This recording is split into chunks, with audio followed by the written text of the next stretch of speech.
Hello patrons, and welcome to the July 2017 monthly exclusive Patreon video being recorded and hopefully released on August 2nd. Hopefully all of you have had a wonderful July, and as we move into August, I gotta say a lot is going on, a lot is coming up, and there's a lot that I could use your input and feedback for, so let's jump into it. First up, what happened in July? Well, the big unique thing is that we recorded Abzu.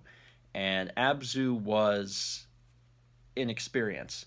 I mean, we were told going into it that it was going to be a lot like Journey. It was a lot like Journey, and that makes sense because it had the same art director and same composer, but man, that game felt a lot like Journey in all of in only good ways though. And then Mao, of course, was super inspired by that, and almost immediately after finishing the Let's Play, painted Abzu, and it is probably one of my favorite works by her. It's just so unique to have an underwater painting like that, and she knocked it out of the park, and I'm so proud of her, and it was a fun game. It also was a reminder that we've been kind of going back to these indie titles or shorter titles every once in a while, and I really like doing them. I mean, we did Inside and Limbo and Firewatch and Abzu, and I think that's a trend that's going to continue. We are going to continue to go back periodically to these games because they're fun, and I think it's a nice little, I don't know, break from some of the longer form content that comes out. So if you have indie titles that you're interested in seeing on the channel, especially ones that would fit well with Mao and myself's play style and commentary style, then always feel free to let me know. I know some of you have given me some great ideas for games in the past, and some of you are responsible for these Let's Plays anyway, so never hold back on that. The other thing that happened in July is that we did The Walking Dead. That came back, and one of the things I meant to do is actually restart the numbering scheme. I was just going to call it A New Frontier 1, and then I never communicated that to Dan, I think, quickly enough, and he just put in the episode numbers. And at that point, I was like, it's fine. So I'll just keep it the same episode numbers. So there's going to be a final season. Season 4 is going to be the final season, which comes out next year. And at this point, I'll probably just keep the numbering scheme. So we might hit close to, 100 episodes on the whole shebang. And that's kind of neat, I guess, to have it in one playlist. But The Walking Dead is back. It's not terribly long. Mao and I have played through, how much of it now? 3 episodes, 3 chapters, and it's pretty good. Like, I won't lie, it's pretty good. We've been pretty impressed with it. It's hard. I think it's hard and unfair for anything that comes after the first season to ever try and match the emotional impact that the first season had. That being said, I feel like season 3 has done really good, so I'm excited for those other episodes to come out, and then also for us to play through chapters 4 and 5 and see how it all concludes. And then, of course, the biggest thing that happened in July was the fact that we were out of town again. We had driven up to Wisconsin and spent time there, and we were actually gone for 12 days, which is longer than we expected to be gone for. And there's some good stuff that happened, and there's a good reason for that, which I'll explain. So we went up to Wisconsin, we stopped into Indiana and saw Chaz and Jeff, which was nice. We saw Mal's mom. We went back to Appleton, first time in like 3.5 years.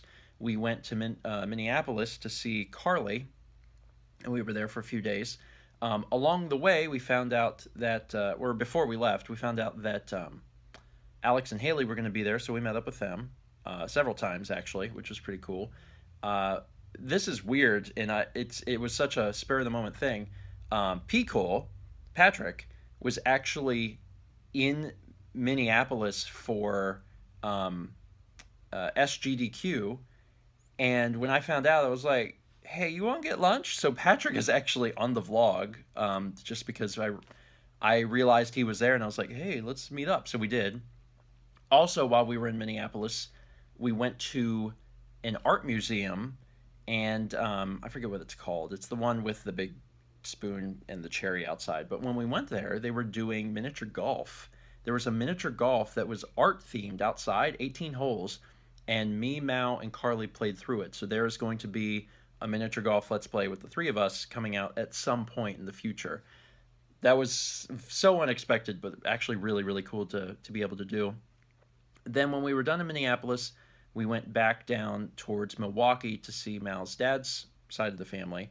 Got to meet, hang out with him and Rhonda, Mal's grandma, Mal's aunt, things like that. And then that's when we would have went home.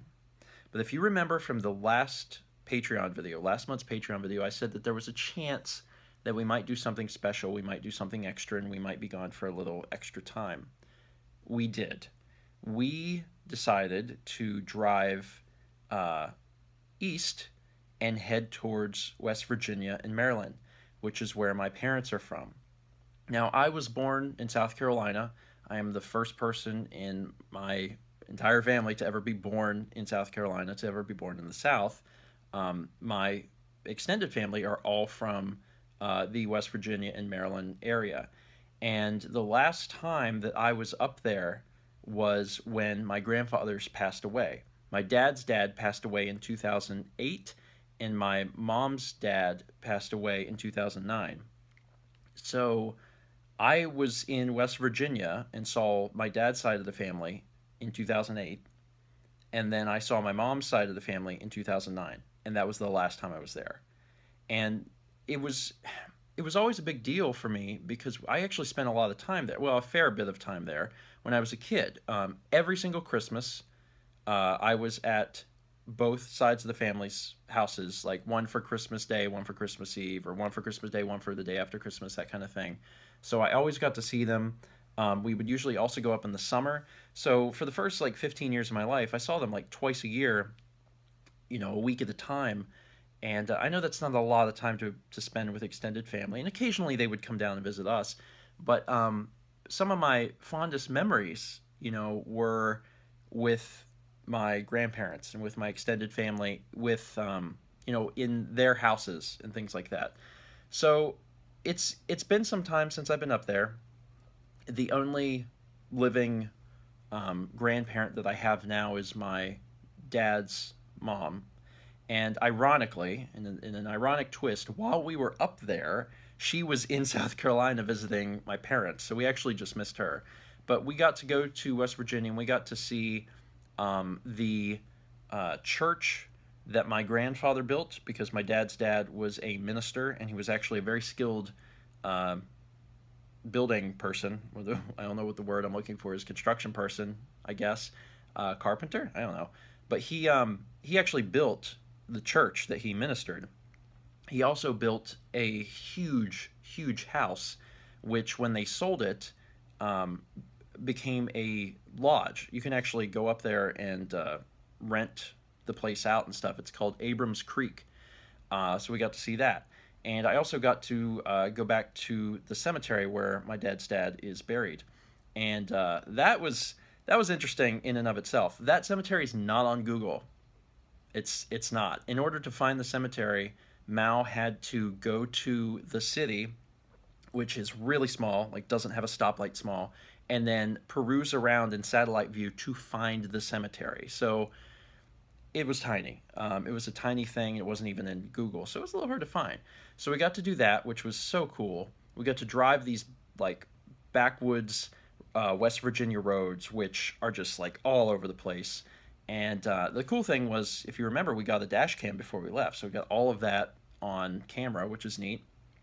Then we went to Maryland, which is where my mom's side of the family was from, and we got to one of the coolest things I think we did is we went to my grandfather's house, which he passed away in 2009, and the house sold, I think, finally in like 2011, 2012. And I didn't know who lived there. I didn't know anything about it, but I figured the worst we could do was ask. So we pulled up and went up to the guy who was sitting in his garage smoking, and I said, hey, my grandfather, used to live here. He's the one that owned the house, and I just wanted to, come see it again. And he was super friendly, and he was like, yeah, come on in. So we actually went in and saw the house, and very, very little of it has changed since I was a kid, since he passed away. and it was really wild. And he was cool with me taking photos. So I actually took photos inside the house, and then later on I got to show my mom. And that's the house my mom grew up in since the time she was about like 10. So it was wild for her because the house had changed so little, and she got to see her childhood home again. So that was a big deal. Obviously, we went to the cemetery where my mom's dad and, well, both of her parents are buried. And we also dropped in on a few other people. My great aunt, well, two of my great aunts, actually. We got to stop in on two of my great aunts, and then also another family friend. And it was an incredible experience for me. I mean, it was, to be very honest with you, it was a very emotional experience for me because I have felt, I don't know, in some way disconnected with the family. And to be honest, I've always felt that way because of the distance. We live so far away. And to be honest, I don't have a whole lot of extended family. I really don't. Each of my parents has one brother, and that's the extent of like my uncles. I have like a handful of cousins. Some of them I could not tell you their names, and like that's my family, and it's small. But being back there and getting a chance to see all that stuff and experience it on my own, and having been away from it for almost a decade, was a very emotional experience and very needed. I think it was awesome. It was incredible. We got amazing footage of everything, and it was just a really wonderful experience. I had to gush about all that because I can't wait for you guys to see it. It was it truly meant a lot to me. Then when we were on our way home, Mal and I had been talking about the fact that you know, in my family at least, we don't have a family tree. We don't know anything about our genealogy. We don't know who our ancestors were. My parents could probably tell you the names of their grandparents, and that would be it. That's as far back as we've ever went. So Mal started to poke around in public records, and on the drive from Richmond, Virginia home over the span of a few hours, Mal managed to start to put the foundations of my family tree together, and I have been blown away. So that's been her pet project. When she's not painting, she is putting together our family tree, and she's working on her side of the family also. But it's been crazy. Like, we didn't know who these people were, and there's a family tree now. I can see who my great great great great great grandfather was, and on some of these things, Mal found pictures.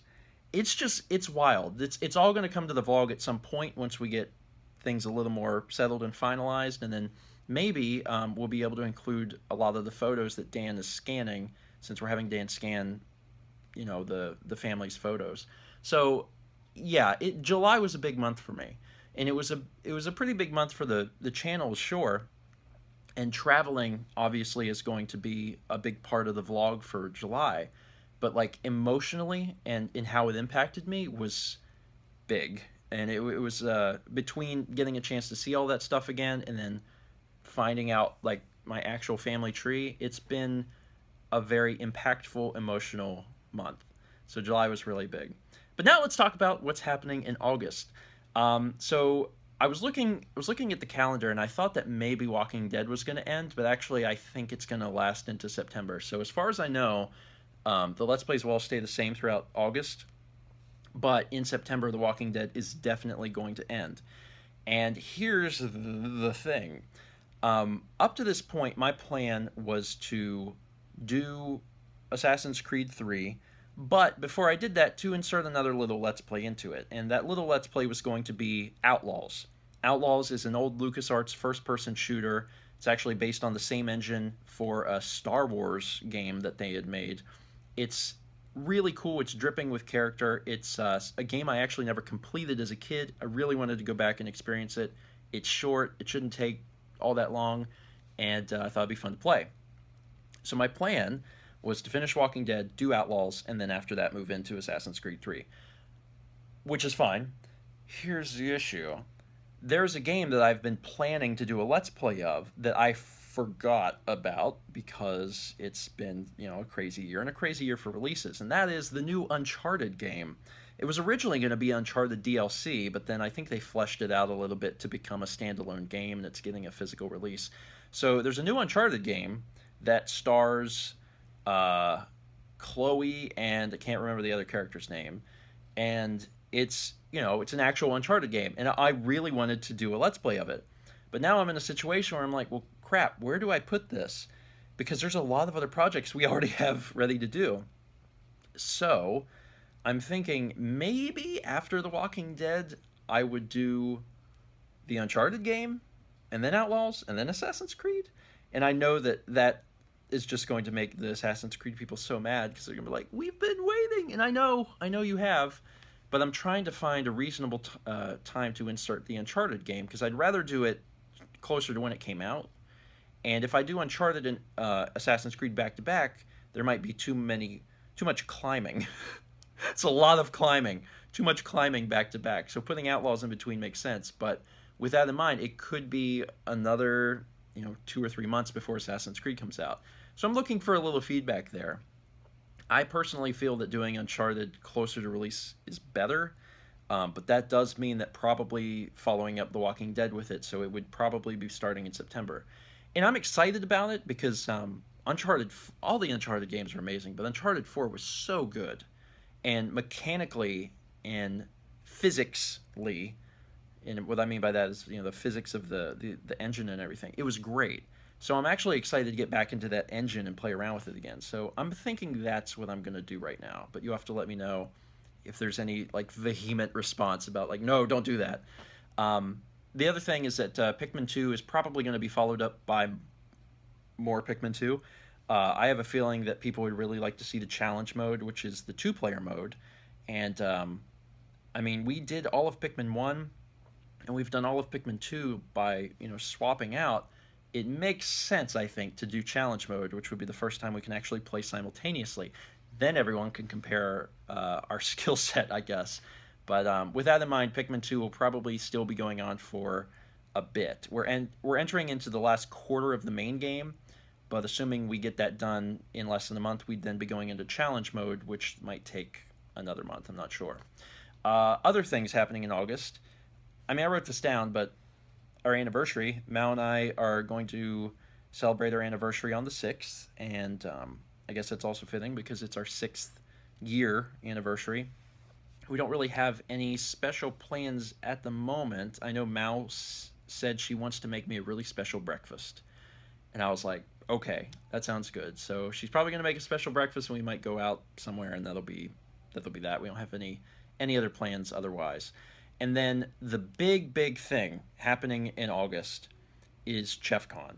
And the reason this is big is because it's happening here. And I know I've mentioned that before, but I apparently didn't mention the really cool part about the reason it's happening here, because there are so many people that mentioned it in the Patreon video last month, and they said, oh man, there's a solar eclipse, you should check it out. And I was like, man, I forgot to mention that that's why ChefCon's happening here. ChefCon is happening here because of the solar eclipse. Everyone's going to be here. You know, Chaz, Jeff, Haley, Alex, Carly, Nick. They're all going to be here, and we're going to be watching the solar eclipse. We're actually going to be driving away from Myrtle Beach to get closer to the totality line so we can see it better. But we got 20 pairs of glasses. We're going to take my parents. We're going to take maybe some other people that are interested in going, and we're going to get a good view of this thing, and I'm really excited about it. So the solar eclipse is going to be on the vlog, and we are definitely going to check it out. If you haven't heard of it, you should check the totality line and see if you're close to it, because it's a really cool event, like once-in-a-lifetime thing, at least in terms of having it be relatively close. And you may not live close to it, but you also might. And if you do, it would be worth your while to drive even just a few hours to go see this thing, because it would be really cool. But the other cool thing about having ChefCon here is that when it's here, we have access to all of our stuff, all of our games, all of our equipment, the cameras, the mics, the lights, like everything that we need to put together stuff is here.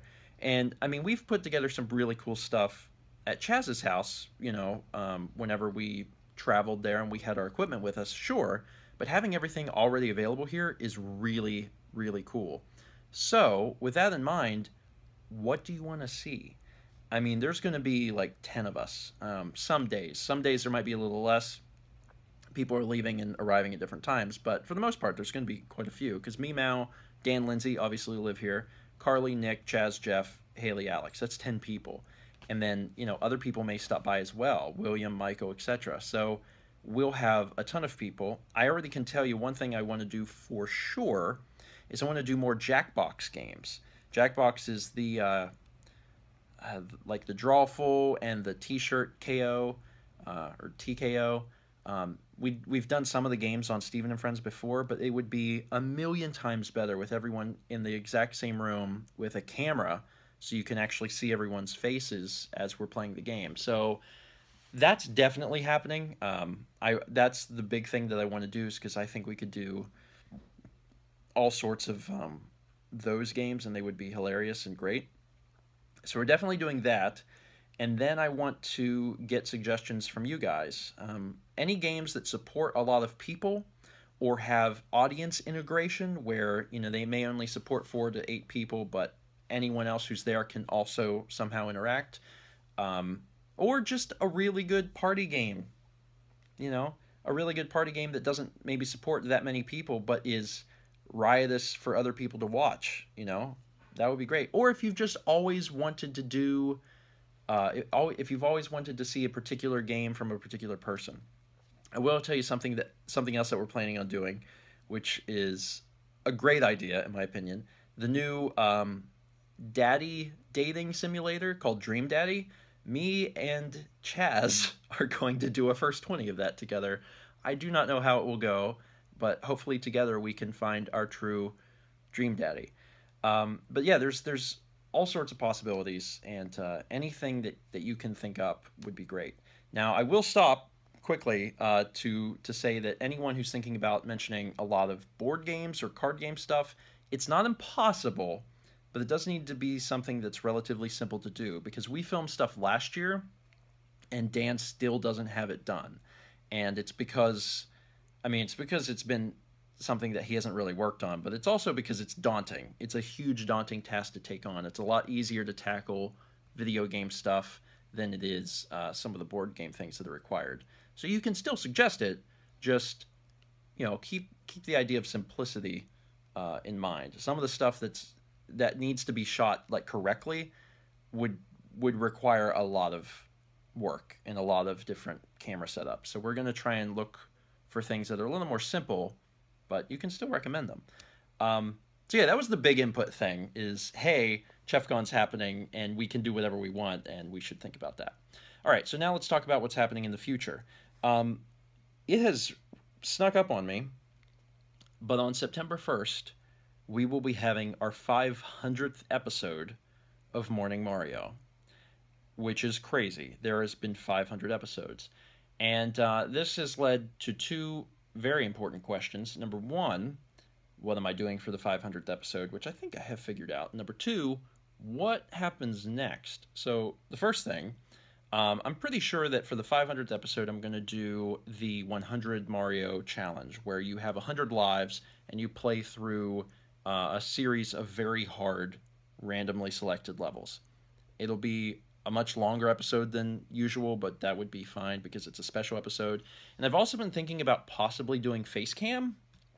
I don't know, but I'm interested in having some input on that.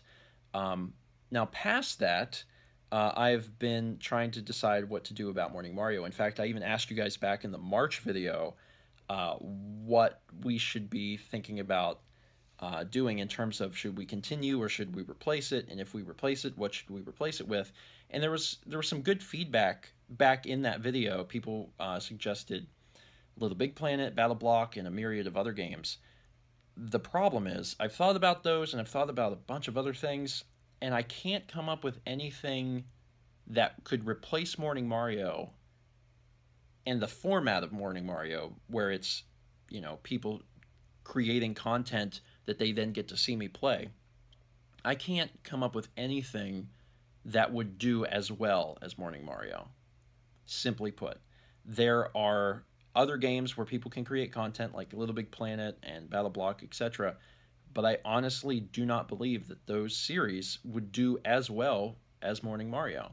The other thing is that Morning Mario, in like the last 100 episodes has actually gotten really good. In addition to finally having a site where people can vote and the good stuff gets to the top, like it's actually working.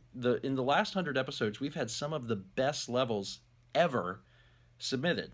So the viewership for Morning Mario has definitely gone down, and I understand that because it's been, now almost 2 years since it came out.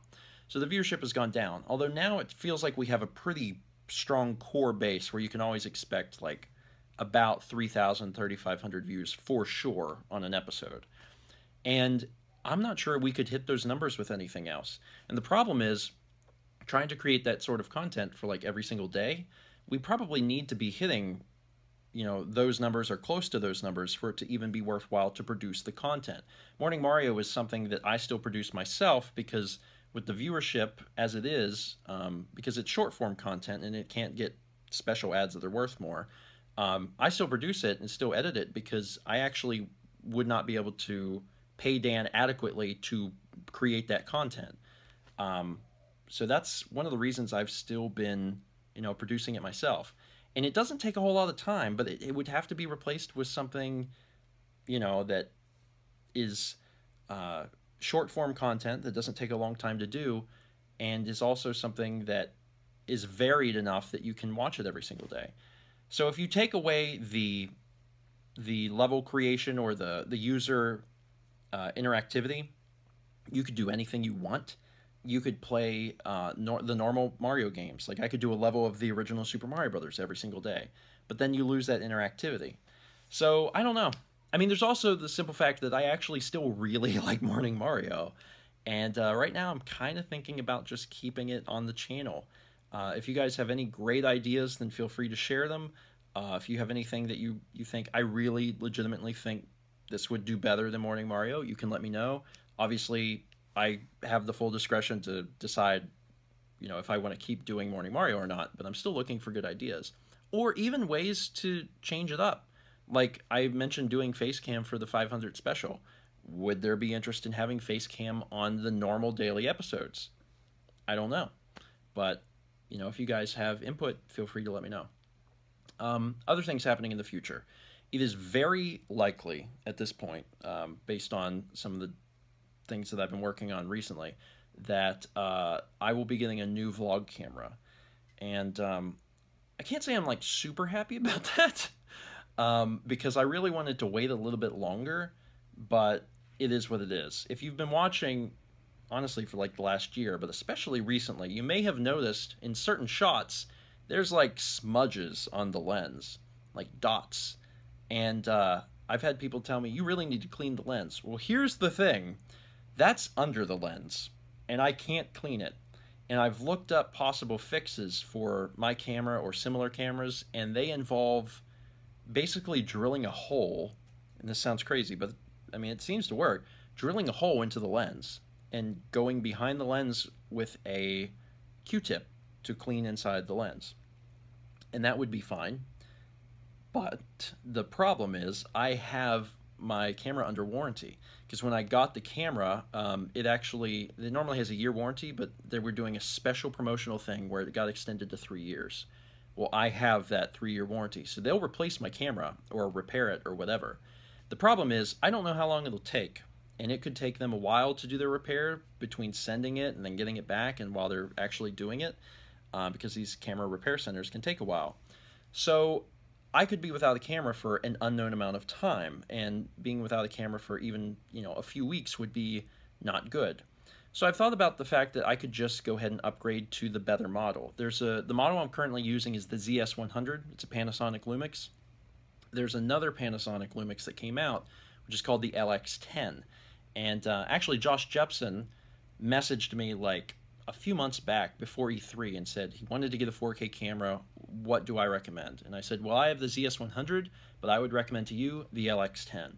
And it's basically the same camera, except the aperture opens up wider, so in low light it should do even better, which is good. But the big thing is that it has a flip-up screen. So when you're filming yourself, you can see yourself, which means, for one, you can frame all your shots perfectly because you know exactly what you're seeing. But then number two, and this is probably huge for viewers, you can set the focus. which is big. How many vlogs have you guys seen where I'm talking and the table behind me is the thing in focus and I'm fuzzy? Like, that kind of thing in post drives me nuts. But the other thing that drives me nuts is having a smudge on the camera, so obviously having a new camera would alleviate that problem. So right now I'm thinking that I would probably get the LX10, send in the ZS100, get that either fixed or replaced, and then at that point I would be able to either keep the ZS100 because it does have a longer zoom. It has an abnormally long zoom for a camera that size. It's 10x, whereas I think the LX10 is a 3x. So I'd either keep it and then have basically two vlog cameras which shot identical footage, or I might sell it. I don't know. That's not really what I wanted to do. I wanted to wait longer and get something, but the smudge on the lens is honestly driving me nuts. I just got through doing the Arizona vlogs, and I have, you know, only so much sanity when it comes to seeing that and having to edit that. And the big problem is that actually when you have a shot like that and you have to do any sort of stabilization, that's when it becomes really noticeable, because when it's stabilizing it, that dot may start moving, and oh Lord, it was a problem when I was editing. I'll just say that. So with that in mind, there could be a new vlog camera, and for a while there could be two vlog cameras, which could be useful for something. I don't know. Anyway, stuff I've already mentioned in past videos. Nicole is visiting in September. We actually talked to Mark and Rhonda when we were visiting them, and they said that they may come in early December, which would be cool. And then, as I said before, in mid-December, we're going to be going to New York City for a few days with Lindsay and Dan. It's going to be a good time. And now, to end off this video, I present to you something that I promised for this month, and that is a mug. Check this out. If I got that in frame correctly. Let's meet back tomorrow, shall we? This is the outro mug, and the outro mug is available right now. I made sure to release it right before I started filming this video, so as of this video, the outro mug is available. You can go to stevenshop.com. Once again, huge shout out to Claire for suggesting this. It's a great idea. We've had mugs in the past, and we've never had a channel mug. You know, we had a mug with jitters on it, and it didn't do, I guess, all that well. And Let's Meet Back Tomorrow, Shall We represents the vlog. It's been said at the end of the vlog for thousands of days, and it's the perfect thing to put on the mug. So hopefully you guys like the design. It is available now. And I also mentioned last month how I would be working on more shirts. And here's one of the shirts I had mentioned last month. This is the Door Slam shirt. Let's see if I can get back there. It's basically what you see at the end of vlogs, honestly. Because at the end of a vlog, it goes black and you hear the Door Slam sound from Earthbound, and you see the Tiny Vlog logo, so that's that. I also went through and updated all of the logo shirts. So the Steven Vlog and Steven Plays logo shirts have been updated to the new stuff. So if you wanted a new Steven Plays logo shirt, those exist. And I also started the process, I have most of them done, but I started the process of adding kid-size shirts, youth-size shirts, for our existing shirts. It's kind of crazy that we have not had those available, and I've had requests for them over the years and made them available by request. Like if someone wanted a certain design in a kid size, I did it. But the fact of the matter is, they should all be available in kid size. So I took some time and actually made it happen. They're not all done, but most of them are done. I think the store actually is going to have to get reorganized because things are really out of order, but it's there at least, so you guys can check it out. And that's it. That is it for this month. I would have recorded this on the vlog camera, except whenever I turned it on to do so, I realized that the camera needed dumped. And I was like, oh, I probably can't do this video in 10 minutes. No, we're up to like 34. So I figured that I should probably just use the phone again. But thank you guys so much for watching and all the feedback and input I know that I'm going to get from you. I really appreciate it. Just as a reminder, ChefCon, what do you want to see with multiple people? We can, we have cameras, we have lights, we have, all sorts of stuff.